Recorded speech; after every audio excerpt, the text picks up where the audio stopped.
伫 AI 科技引领新时代现在，勇敢面对环境的巨变甲挑战，为台南在地出发，前进南台湾45档，由生产制作业者发展成为上大寝具实体通路上的意境寝具，也有时古境。目前伫中南部总共有44间实体门市，虽然老牌，但犹原投入新思维，展开所谓转型变革。引进 VR 寝具合成系统，让购物变得更加直观和方便。我们的数位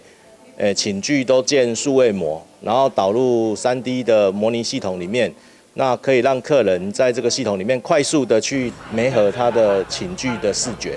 好，那以往的寝具都是枕头、床包跟被套几乎是由业者设计同一个花色。好，那我们透过这个系统呢，我们让客人可以自由搭配组合，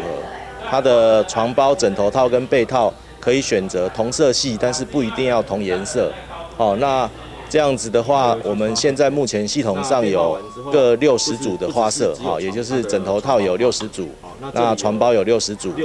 被套也有60组。好，那这样子的搭配组合就可以搭配出30的6次方，也就是216000种。以往我们在购买寝具大概都是看图片啦。然后就会觉得说带回家之后啊，就是有时候放在房间跟想象中的落差有点不太一样。有时候觉得说，这样配起来并没有像现场或者是图片的那种感觉这样子。然后这个就很像自己是设计师。得到经济部商业署支持的 SIR 计划的寝具合成系统发表会，不只是新技术的商业应用，更是企业体制的大改变。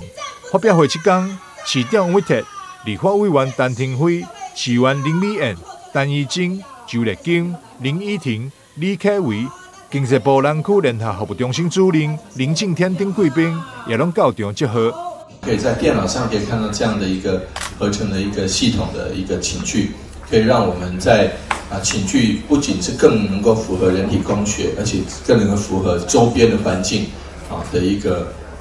摆设啊，所以我想说，这是易经的一个 know how， 也是易经的独到的地方。那相信一定能够对消费者提供更好的服务。易经为第一代创业到第二代接班传承，目前正在传统产业所谓转型。2代接班后，引进 VR 寝具合成系统的技术，未来也将朝向 AI 新旧的方向，持续改革和创新。台南新闻张硕维采访报道。